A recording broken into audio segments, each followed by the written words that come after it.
Bem-vindos e bem-vindas ao NICE Webcast, uma das iniciativas da NICE Mulheres Empreendedoras. A missão da NICE Mulheres Empreendedoras nasce do forte sentimento de construir uma comunidade de líderes únicas e confiantes, facilitando condições eficazes que permitam que mais mulheres prossigam projetos empreendedores, criando emprego e riqueza para uma sociedade mais equitativa. O meu nome é Vera Margarida Cunha e tenho o privilégio de conduzir este webcast, que nos dará a conhecer mulheres empreendedoras e inspiradoras, mulheres que sabem que são as partilhas que criam a comunidade e que são as comunidades que nos permitem a todas e a todos crescer. A nossa convidada de hoje é a responsável do Programa Social do Instituto do Banco Europeu de Investimento, onde criou e desenvolveu o Torneio de Inovação Social, uma referência no ecossistema europeu da inovação social. Ingressou no Banco Europeu de Investimento em 1999 como economista sénior na área da educação e investigação e foi depois conselheira económica na direção de projetos, onde foi responsável pela avaliação económica de projetos e trabalhos de investigação na área da educação, com especial destaque para os aspectos do financiamento do ensino superior e também setores sociais. Liderou também o Programa de Ação de Investigação do BEI Universidades. Entre 2013 e 2004 foi analista de educação sénior na Direção de Educação da OCDE, onde foi responsável por um projeto sobre o papel da política de educação e formação na promoção da equidade e da coesão social. Anteriormente trabalhou como economista sénior de recursos humanos no Banco Mundial, tendo estado principalmente envolvida em projetos e investigações sobre questões de educação e proteção social na África Oriental e na América Latina. Também lecionou na Universidade Católica Portuguesa e na Universidade Nova de Lisboa, tendo feito investigação nos Estados Unidos da América.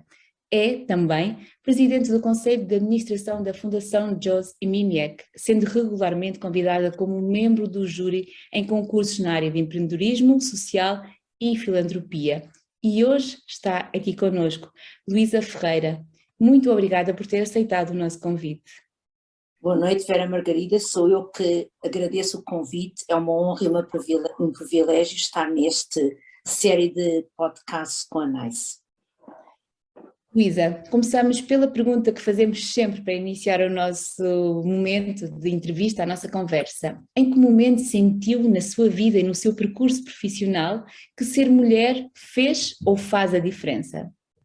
É uma pergunta que não é fácil de responder e, aliás, não há um momento da lâmpada de Aladino que nos diz hoje és mulher.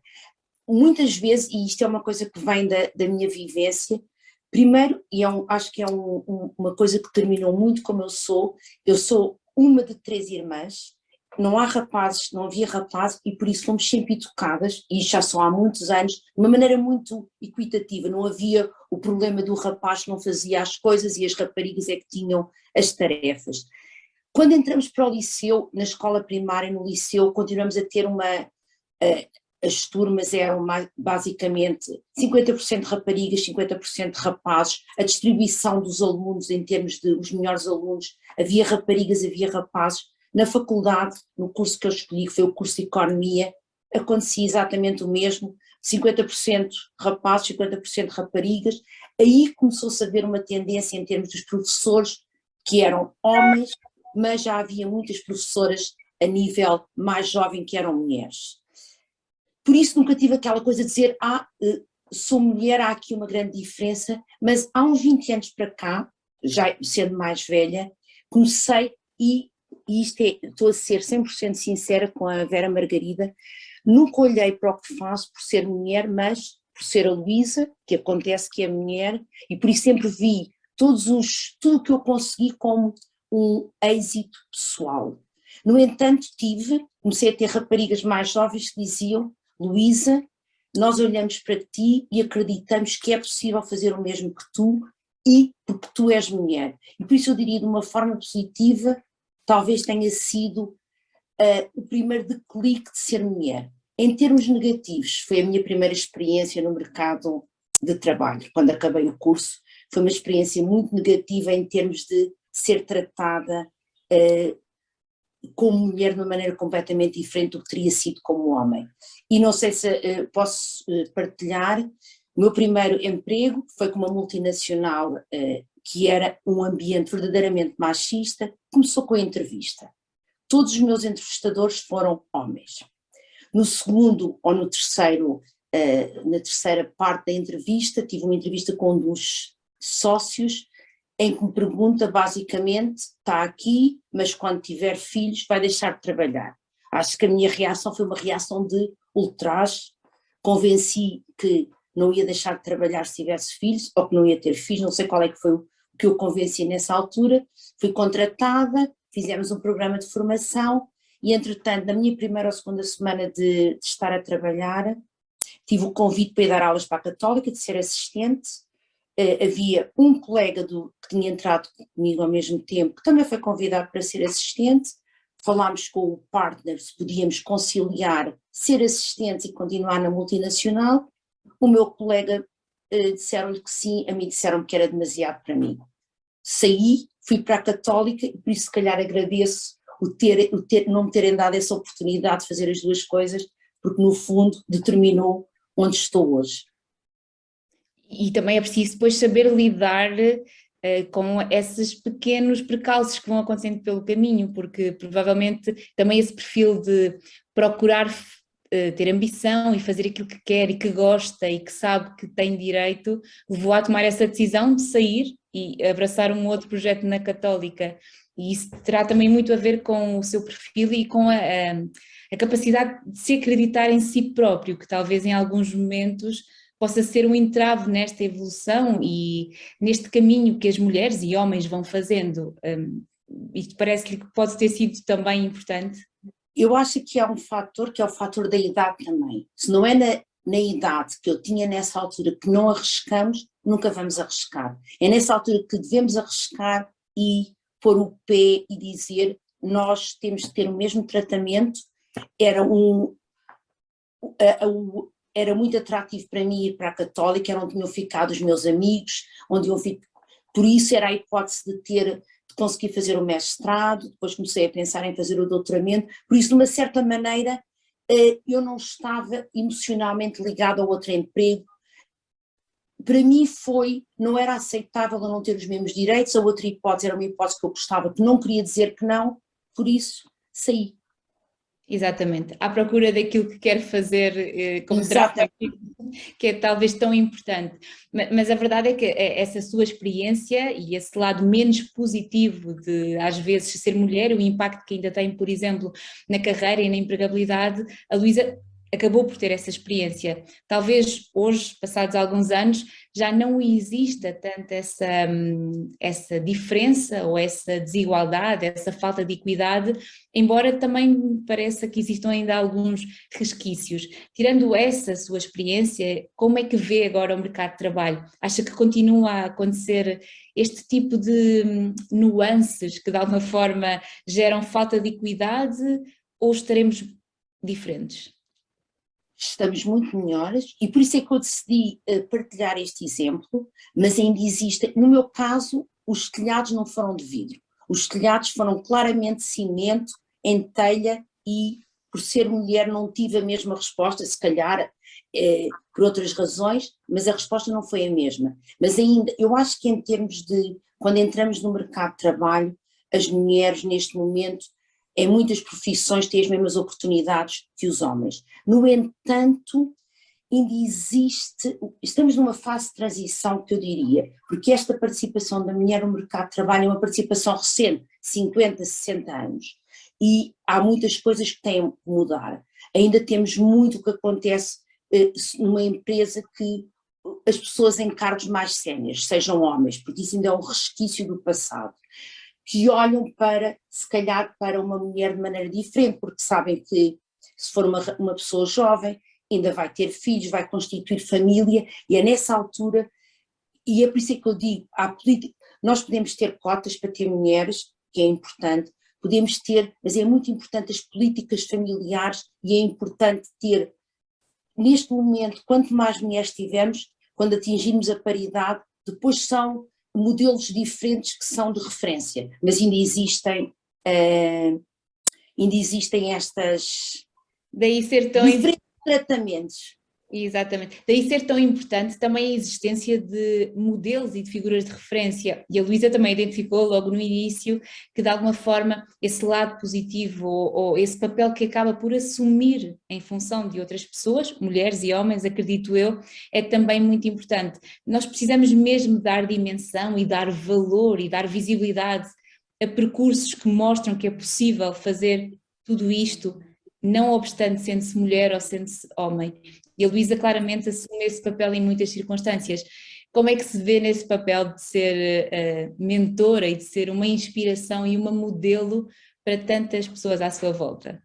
Não sei se sou modelo, sei que há pessoas que me dizem que as inspiro, não sei se é por ser mulher, se é por ser a Luísa, que acho que tenho bastante energia, trabalho nas coisas que tenho compaixão, as pessoas sabem que eu faço o que eu gosto, acho que tenho tido imensa sorte no meu percurso profissional, tenho sido sempre trabalhos que gosto, por isso nem lhe chamo trabalho, não chamo obrigação, trabalho com paixão, não sei se é isso que inspira e que as pessoas associam à Luísa que aconteceu ser mulher, mas o papel de mentor tem a ver com uma característica que é a característica de eu gostar muito de ensinar. Sempre gostei muito de ensinar, sempre, desde pequenina, que foi sempre uma das paixões que eu tive, era ser professora, depois não continuei, mas gosto de ensinar, gosto de partilhar, e por isso, neste momento, sempre que me pedem para ser mentora de algum projeto, e aqui não é só para mulheres, é para homens também, porque se nós também influenciarmos os homens, estamos a trazer,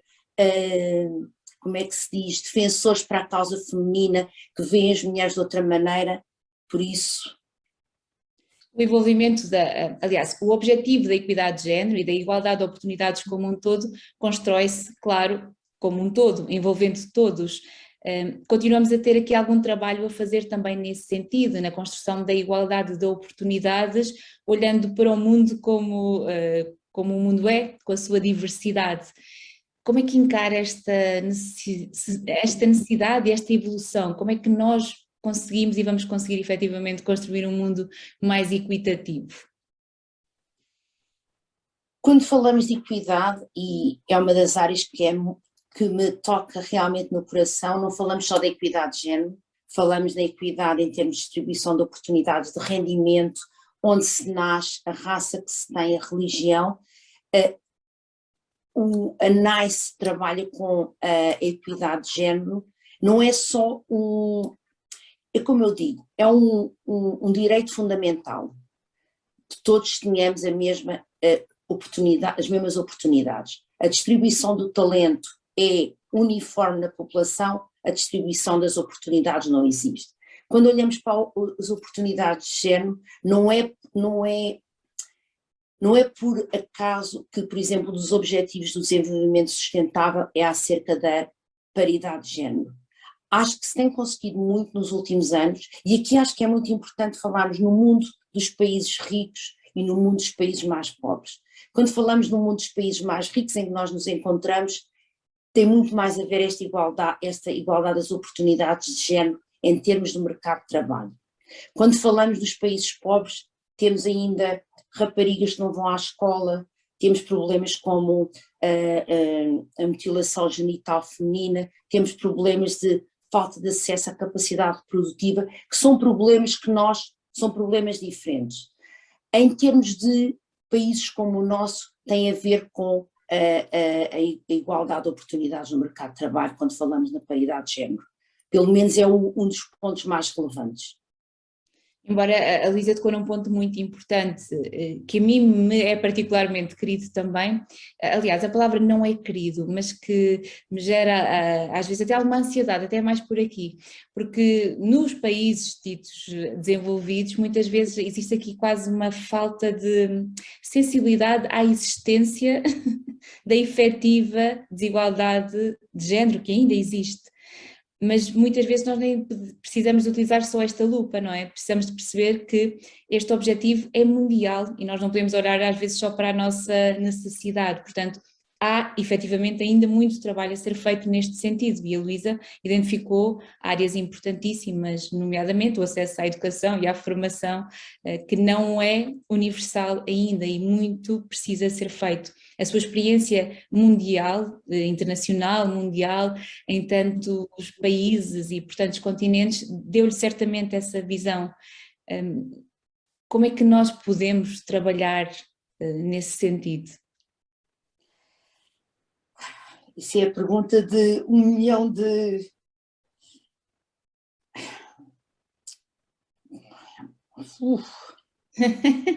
Eu sei, não foi uma pergunta simpática. Não é uma pergunta simpática, mas é uma pergunta muito profunda. E que, efetivamente, se calhar Há uma precisa... obrigação dos países ricos há obrigação de política, aqui há uma obrigação das instituições internacionais por exemplo, os objetivos do do desenvolvimento sustentável, há uma obrigação de dizer há cotas, há metas a atingir, a paridade tem de ser atingida, a obrigação é a educação é obrigatória para todos, o acesso à saúde é um acesso universal, seja, são problemas tão complexos que é difícil dizer neste momento como é que nós podemos fazer. Acho que nós todos, no nosso pequenino dia a dia, podemos contribuir para um mundo melhor, mas não sou eu sozinha que o vou conseguir fazer. Mas é efetivamente difícil muitas vezes, e eu diria que passa muito pelo reconhecimento de que é necessário trabalhar nesse sentido, porque às vezes parece que nem esse reconhecimento existe, ou existe só de uma forma abstrata e não efetiva. Vera Margarida, veja o que aconteceu neste momento com os talibãs no Afeganistão, que proibiram o acesso, seja, temos um retrocesso aqui em que as raparigas foram proibidas de ir às escolas, ou seja, é um retrocesso e toda a comunidade internacional está consciente que isto não é um passo positivo. Claro. Por isso tem que haver pressão da comunidade internacional, mas há limites ao que se pode fazer. Claro. Temos que estar todos bastante mais informados, diria eu, não é? E a informação claramente é poder e também tem o poder da transformação. Luísa, durante todo o seu percurso foi assumindo também papéis de liderança, e a liderança no feminino, a liderança de género também é aqui um tema que nós gostamos de explorar. Acredita que existe uma liderança no feminino? Acredita que se é diferente quando se é líder sendo-se mulher? Sim e não. Digo sim, digo não, começo pelo não, porque, bem, começando, sim e não. Acho que há um ponto, e foi o que eu já tinha referido, são 50 ou 60 ou 70 anos em que há esta nova consciencialização e o novo papel das mulheres. E o que acontece, e que se vê muito, é que as mulheres que se integraram no mundo masculino, muitas vezes imasculam o papel, querem ser como os homens para ser vista como pares. No entanto, eu acho que as mulheres que deixaram este modelo de tentar reproduzir os estereótipos masculinos, eu acho que há uma liderança no feminino. Acho que as mulheres tendem a ser muito mais práticas, muito mais empáticas, mostrar muito mais paixão, e acho que há um mito que se diz as mulheres não ajudam as outras mulheres. Acho que não é verdade. As mulheres tendem muito mais a partilhar e a trabalhar em equipa.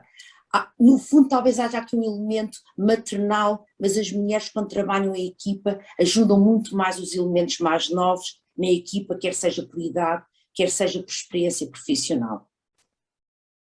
Portanto, há aqui uma liderança no feminino que pode ser útil também porque complementa, não é? Complementa uma visão da gestão, complementa uma visão da forma como as organizações são lideradas e geridas, e tudo o que complementa e traz diversidade, por definição, é útil e traz benefícios. Luísa, fala-nos um pouco sobre o torneio de inovação social e a relevância que ele tem. Certamente será um projeto que lhe causa um sentimento muito positivo, nota-se mesmo, mas fala-nos um pouco sobre este projeto e qual é a relevância que ele tem. Ou seja, o torneio de inovação social começou em 2012, quando o Instituto do Banco Europeu de Investimento começou. Nós começámos em 2012 e um dos projetos que começou nessa altura foi exatamente o Torneio de Inovação Social. E na altura, ainda hoje a nossa visão era contribuir para um mundo melhor, de uma forma inovadora, tentar resolver alguns dos problemas mais importantes a nível europeu através da inovação social. É uma competição e acho que aqui há um pouco de formação profissional, os economistas tendem a ser competitivos e a gostar de competições, de concursos, é uma competição e todos os anos nós escolhemos, selecionamos de uma forma competitiva as 15 melhores soluções a nível europeu. Basicamente, a visão foi sempre ser muito abrangente e olhar a problemas que sejam problemas negligenciados, problemas que sejam importantes, as soluções sejam inovadoras e tenham impacto e sejam sustentáveis. Uma coisa que eu gosto muito de dizer, e isto é uma coisa que o programa foi evoluindo, e aqui acho que é importante porque falamos também no papel dos mentores e das redes. O concurso existe, neste momento os prémios são de mais de 200 mil euros, por isso é um prémio substanciável, claro, para os projetos utilizarem para aumentar o impacto, mas depois do projeto ser um dos finalistas ou um dos que ganham o prémio, passam a pertencer a uma rede. E nessa rede nós pomos à disposição dos projetos um conjunto de iniciativas que têm a ver com dar-lhes mentoria, dar-lhes programas de formação, nós achamos que é muito importante, mas também dar-lhes acesso a recursos financeiros e recursos humanos. Temos uma rede, por exemplo, dos meus colegas do banco e do Fundo Europeu que dão mentoria e serviços de consultoria pro bono a estes empreendedores sociais e acesso à visibilidade, que nós achamos que é importante para dizer o empreendedorismo social é importante, e para além disso, networking e oportunidades de networking. Ou seja, foi sempre, o objetivo foi trabalhar com estes projetos em rede, para eles, no fundo, explorarem sinergias entre setores e entre países. Não estarmos só no nosso silo de Portugal ou do setor da saúde. Ou seja, há todo um conjunto de eventos em que eles podem explorar e as redes a nível europeu. E temos projetos giríssimos, e eu espero ter a oportunidade de falar mais alguns projetos, mas são projetos giríssimos, são pessoas apaixonantes para trabalhar. Era exatamente isso que eu lhe ia perguntar a seguir, se nos queria falar de alguns projetos que queira de alguma forma ressalvar, que nos queira falar sobre eles, porque certamente lhe passaram imensos e muito interessantes pelas mãos, portanto nós gostaríamos de conhecer um pouco mais também sobre esses projetos e até perceber a que setores é que eles tendencialmente estão ligados. O empreendedorismo social tem também às vezes aqui algumas áreas às quais se liga mais. Como é que é no Torneio da Inovação Social? A distribuição dos setores é mais ou menos uniforme. Temos muitos projetos na área de educação, na área de saúde, muitos projetos na área de inclusão social, acesso ao emprego e ao mercado de trabalho e depois muitos projetos na área do ambiente, da economia circular, da biodiversidade, etc. Mas mais ou menos é uma distribuição uniforme. Mas há pessoas, é uma lição de vida trabalhar com esses empreendedores sociais. Eu vou-lhe dar o exemplo de dois projetos, são duas mulheres que foram objeto de violência doméstica. Uma criou uma aplicação que, através da tecnologia de blockchain, permite, se a Vera estiver instalada no seu telefone, gravar e mandar imediatamente para uma nuvem, se for vítima de agressão sexual, se estiver a gravar, e tem já neste momento que esta informação é aceite em tribunal como prova da agressão ou da violência sexual, que é um dos casos que acontece. Em muitos casos uma pessoa vai ao tribunal, não tem provas e o tribunal não tem outra hipótese senão descartar o pedido. Tem outro caso também de uma mulher vítima de violência doméstica que decidiu mudar a vida não só dela, mas de muitas outras mulheres, através de uma linha de fashion, de roupas, em que todas as costureiras que emprega e muitos dos outros empregados são pessoas que foram vítimas de violência doméstica, que estiveram na prostituição, estiveram na cadeia, eram drogadas, ou seja, dá uma segunda oportunidade a estas mulheres. Portanto, referiu duas mulheres, foi por acaso ou porque no empreendedorismo social e na inovação social, efetivamente, as mulheres têm uma participação mais ativa? Eu diria que, e aliás é uma coisa que muitas vezes as pessoas, já alguém me propôs, porque é que no torneio de inovação social não pôs uma cota para género? E eu disse, não é preciso, e fui fazer uma estatística de quais é que eram a percentagem de CEOs e de elementos nos projetos, e mais ou menos estamos a 50%, 50%.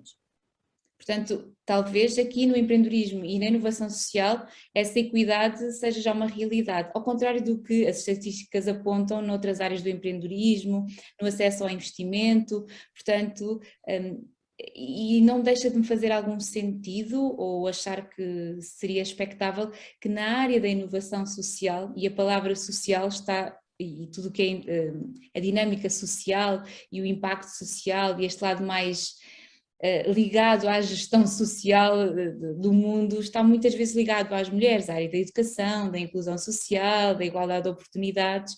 Talvez aqui neste setor, nesta área, na inovação social e no empreendedorismo social, seja efetivamente uma realidade da equidade de género. Noutras áreas parece que não acontece ainda. Tem essa percepção, Luísa? 100%. Se vier olhar, por exemplo, à parte do empreendedorismo que se chama mais puro e duro, a percentagem das novas startups ainda é muito mais baixa do que sejam lideradas por mulheres, estamos a falar de 20%, enquanto no empreendedorismo social eu acho que há muito mais. Tem a ver com os setores, mas eu acho que tem também a ver com a idade. Os empreendedores sociais, em termos de distribuição, há uma grande proporção de jovens, os millennials que querem mudar a vida, querem mudar o mundo.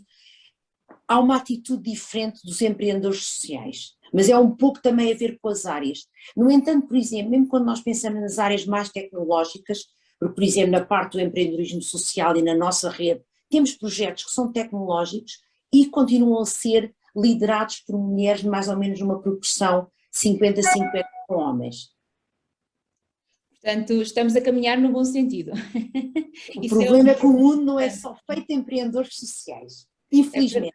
Infelizmente, não é? Se calhar também temos que nos educar e formar a todos para sermos mais empreendedores sociais, no sentido mais amplo do que esta expressão pode ter em termos de interpretação, porque como já disse aqui hoje e já nos referiu, todos nós no nosso mundo podemos fazer a diferença e trabalhar para a efetiva igualdade de oportunidades. Portanto, eu diria que existe aqui uma ligação entre inovação, empreendedorismo social e equidade de género, concorda?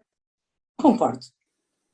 Existe mas houve um ponto que a Vera mencionou, que foi a parte, por exemplo, do acesso ao financiamento.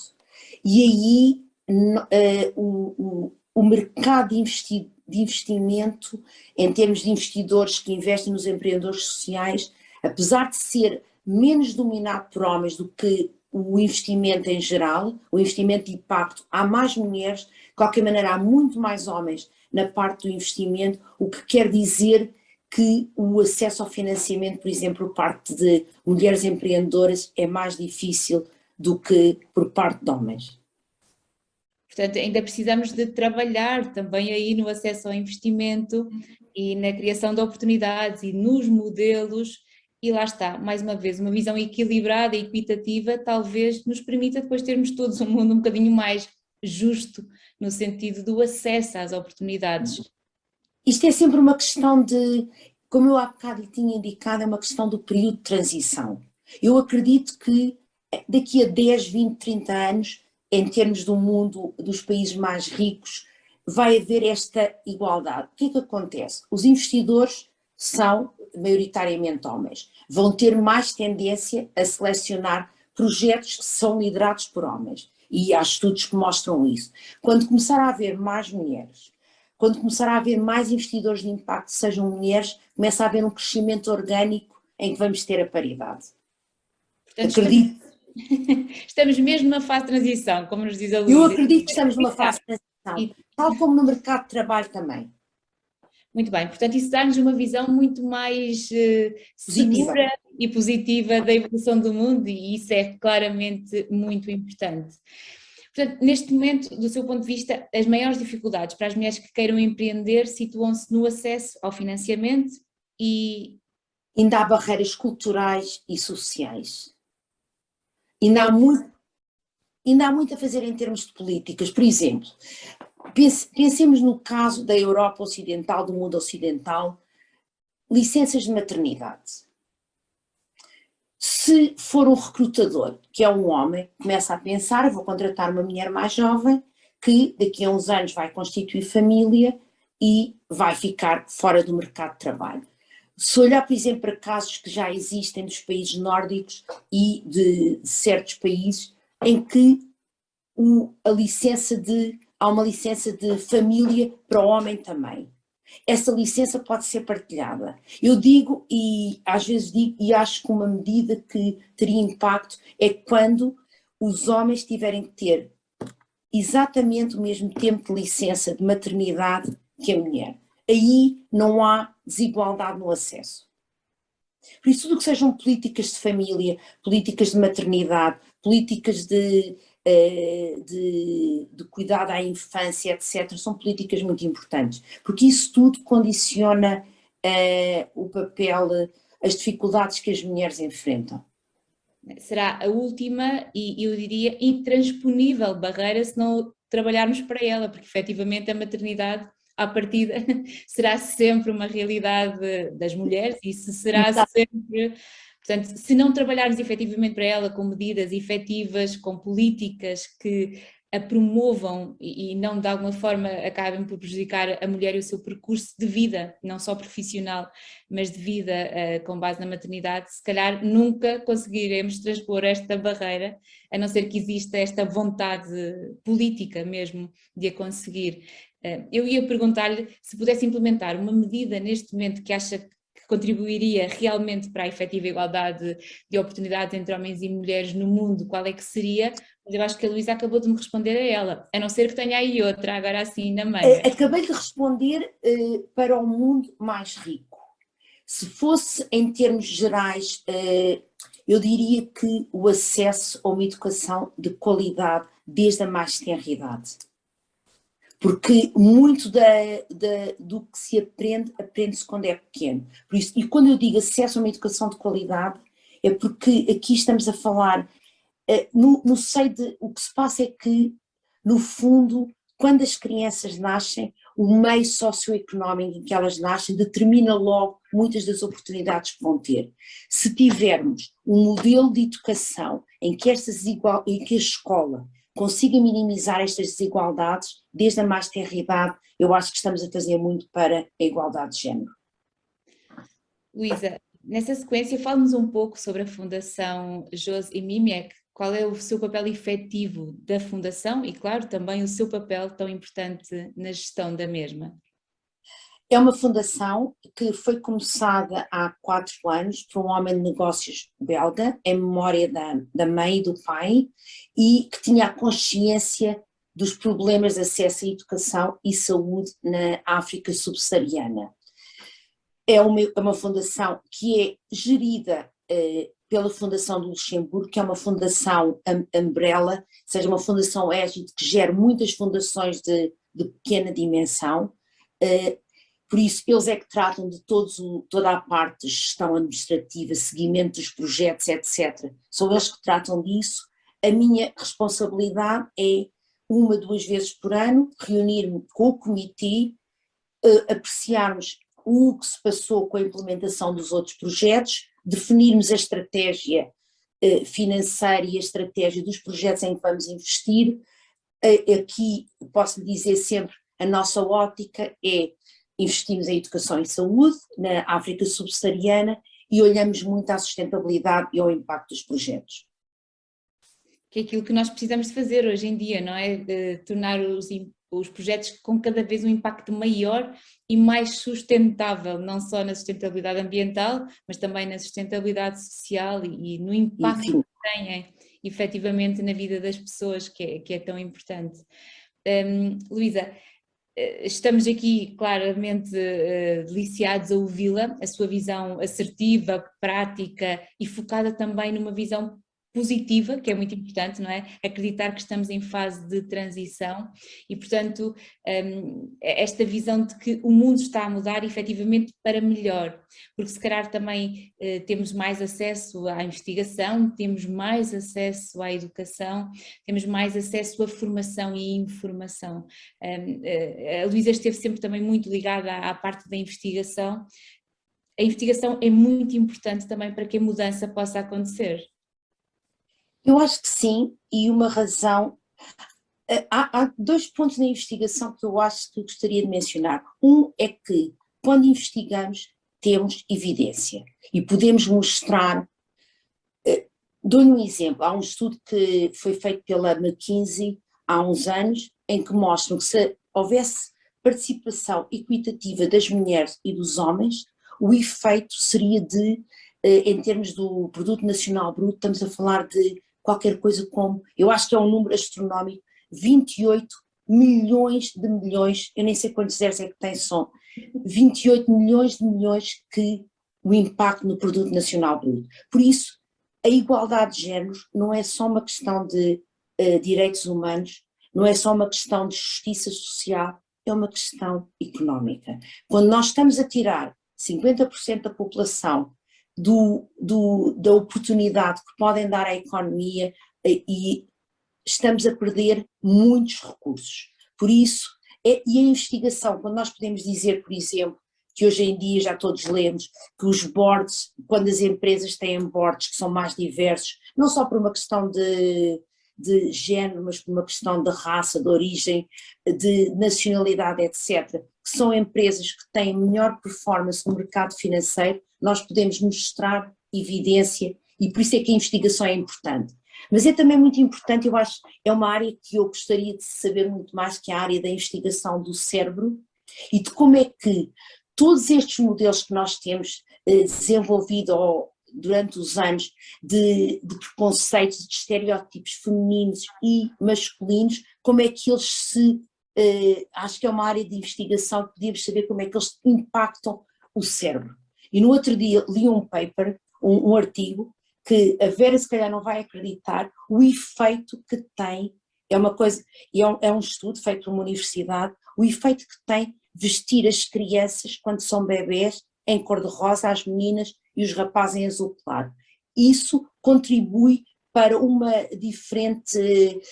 percepção das cores, etc., diferente. Ou seja, isto é investigação, tal como a investigação em novas metodologias de ensino, a investigação na saúde, a investigação de tecnologias que sejam mais baratas e mais acessíveis a todos. Acho que com a investigação podemos fazer muito mais. Claro, com evidência e com saber, não, às vezes vamos muito pela percepção e não pelo resultado efetivo, e isso efetivamente se calhar depois não traz os benefícios que nós gostaríamos de trazer para a sociedade. Luísa, vamos chegar agora aqui à segunda parte da nossa conversa, da nossa entrevista, um momento ao qual chamamos Nice Q&A. Portanto, temos aqui um conjunto de questões mais rápidas, de resposta também direta, e iríamos começar pela primeira, que é a Luísa, qual é que é o livro da sua vida? Se a Vera Margarida pudesse vir à minha casa neste momento, ia ver que eu tenho a casa coberta de livros, a minha mesinha de cabeceira é livros em baixo, é livros em cima, porque é uma das coisas que eu adoro é ler. Por isso dizer um livro da minha vida é muito difícil.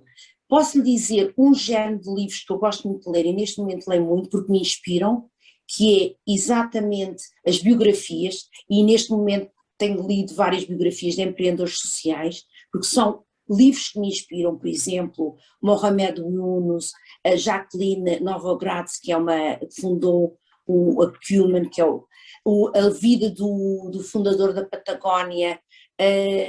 São livros que me apaixonam. Acabei de ler o livro da Michelle, da Melinda Gates, a Michelle Obama. Apaixona-me ler biografias.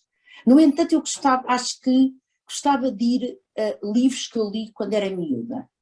E há uma história, e acho que foi aí que eu comecei a tomar consciência das injustiças, que é uma história que já li várias vezes em adulta e que me faz chorar, que é a história da Menina dos Fósforos, do Hans Christian Andersen. É um livro que me faz chorar em justiça. E lia muito nova, não a percebi se calhar da mesma maneira, sei que chorei, lia bastante mais velho, chorei novamente, que é as injustiças sociais, a pobreza, não termos todos certas oportunidades. E depois livros de mágica, como O Príncipezinho, As Aventuras do João Sem Medo, que foi um livro que me mostrou que há mágica atrás dos livros e que os livros escrevem pode ser uma mensagem diferente e podíamos ficar aqui a noite inteira a falar sobre mais livros. Muito bem. Luísa, qual é a frase da sua vida? Vou dizer menos frases, mas eu sou uma pessoa que gosta muito de frases, por isso tenho muitas frases na minha vida. Uma é querer é poder. E é uma frase que, se dissermos em inglês, é if you must, you can, e por isso eu tenho uma frase que nós utilizamos até com o moto do nosso programa, que é if you must, you can. Não, if you can, you must. E que é, no fundo, a ideia da nossa responsabilidade social, de se temos a capacidade de fazer alguma coisa, então temos que fazer. E a outra frase que eu gosto muito, que é dizer que o copo não está meio vazio, o copo não está meio cheio, o copo pode ser constantemente cheio de água. Por isso é a ideia da positividade. Muito bem. Luísa, qual é a mulher da sua vida? A minha mãe. E não é por ser uma mulher que não fez nada de especial na vida em termos de dizer era uma mulher famosa ou teve uma carreira famosa. A minha mãe esteve sempre em casa a educar os filhos, a educar a família e, como eu tinha dito no princípio, nós somos 3 irmãs e fomos sempre tratadas da mesma maneira. Pronto, não havia diferenças de género, tivemos que fazer tínhamos que ajudar em casa, tínhamos que fazer certas coisas, mas a minha mãe sempre nos incutiu o princípio de que o que nós queríamos fazer, podíamos fazer. Queríamos estudar veterinário, podíamos estudar veterinário, se queríamos fazer medicina, podíamos fazer medicina, só tínhamos era que trabalhar e ser boas no que nós fizéssemos. Por isso a minha mãe.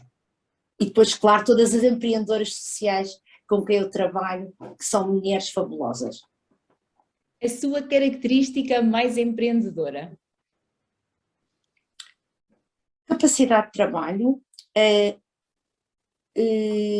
curiosidade, criatividade, sou muito organizada e sou muito,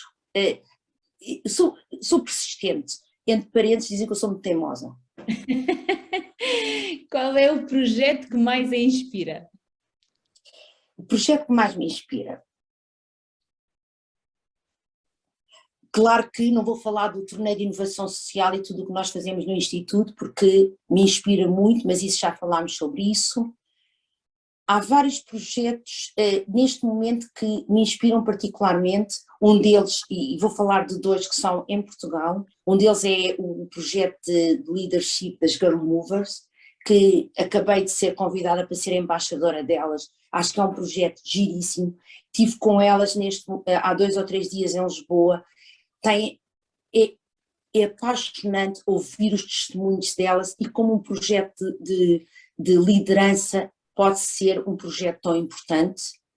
Há outro projeto que que acho muito interessante, muito fascinante, que é um projeto que é onde eu vivo, no Luxemburgo, que é um projeto que foi começado pela a Grande Duquesa do Luxemburgo, que é Speak, Stand Up and Rise, e é um projeto que para apoiar as mulheres que foram vítimas de violência, para acabar com a agressão sexual como arma de violência. E tive a oportunidade, há 1 ou 2 anos, houve uma grande conferência de lançamento do projeto aqui no Luxemburgo, e os testemunhos das mulheres é uma coisa arrepiante, porque é de pôr a pele, como se diz, com pele de galinha, porque é arrepiante, mas a coragem destas mulheres e como elas conseguiram dar a volta à vida é um projeto muito apaixonante. O sonho para um futuro próximo? Há muitos. Um deles, porque é uma coisa que me preocupa bastante neste momento, é a parte toda das mudanças climáticas, por isso espero que não seja um sonho e seja uma realidade, a temperatura não aumentar mais do que 1,5%. Um sonho pessoal seria ter uma fundação minha, era o meu sonho, e ainda a nível mais pessoal, ter netos, mas isso ainda vai faltar muito tempo. Uma forma de encorajar as mulheres. Eu acho que é mostrar-lhes exemplos, mostrar-lhes que é possível e podem acreditar nelas, por isso é mostrar-lhes exemplos positivos. O poder do exemplo. If you cannot see it, you need to see to believe. So, aquilo que nós gostamos de fazer também aqui na NICE, e mais uma vez, exatamente. terminarmos, obrigada por ter aceitado o nosso convite. E numa palavra, ser mulher empreendedora é? É acreditar que o impossível é possível, é ter paixão, é não ter medo do risco, eu diria ter loucura em doses saudáveis. Luísa, nós estamos mesmo a chegar ao fim, foi, claro, um momento muito importante, cheio de conteúdo, cheio da sua vivência que é tão rica e que de alguma forma nos trouxe tanto conhecimento e tanta prática, que eu acho que às vezes também precisamos disso. Portanto, creio que não podíamos estar mais satisfeitas com o resultado final da nossa conversa. Passava-lhe a palavra novamente, saber se faltou perguntar alguma coisa, se gostaria de acrescentar aqui alguma coisa a esta já tão rica conversa que acabámos de ter. Vera Margarida, foi um prazer estar aqui e acho que podíamos continuar sem problema nenhum esta conversa por mais 1 hora ou 2. Pois podíamos, isso claramente. Isso claramente. E se calhar seria melhor, porque eu estaria menos nervosa. A Luísa não é uma mulher de estar nervosa numa conversa, quem tem? Sou. Claro, eu não estava a desconfiar de si. O que eu estava a tentar dizer, no fundo, é que alguém que já fez tudo o que a Luísa já fez, eu acho que nós hoje tivemos aqui o privilégio não de ler uma biografia, mas de assistir, de ouvir contar em viva voz uma biografia que certamente é inspiradora, com muito para contar e ainda com tantos sonhos para realizar. Portanto, a Luísa é claramente a pessoa que inspira. Achei particularmente interessante o facto de nunca ter só um livro, não tem só um sonho, não tem só uma frase, e isso só mostra a multiplicidade de competências, de energia, de vidas e de tudo o que tem para partilhar e para fazer, e usando a sua frase, if you must, you can, eu acho que também faz muito sentido. Portanto, às vezes quando nós temos que fazer, vamos arranjar forma de chegar lá também.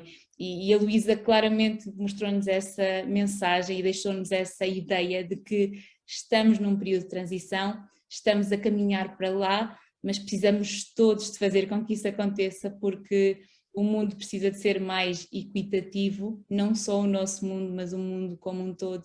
E a Luísa trouxe-nos essa visão de uma forma tão enérgica, tão verdadeira, tão positiva e tão cheia de emoção que claramente será impossível ouvir esta entrevista sem ficar inspirado. Portanto, uma vez mais, muito obrigada pela sua disponibilidade e pelo seu exemplo, do qual tanto precisamos. Obrigada, Vera. Hoje estivemos connosco Luísa Ferreira e claramente saímos daqui muito mais ricos, muito mais inspirados, com muito mais vontade de fazer a diferença no mundo. Para a próxima teremos mais uma convidada, já sabem, uma das nossas missões é trazer os exemplos, trazer estas histórias às quais precisamos de dar visibilidade, porque precisamos nos sentir todos muito mais parte de um mundo que se quer mais equitativo. Obrigada por assistirem e ouvirem os episódios do NICE Webcast, voltamos a encontrar-nos num próximo.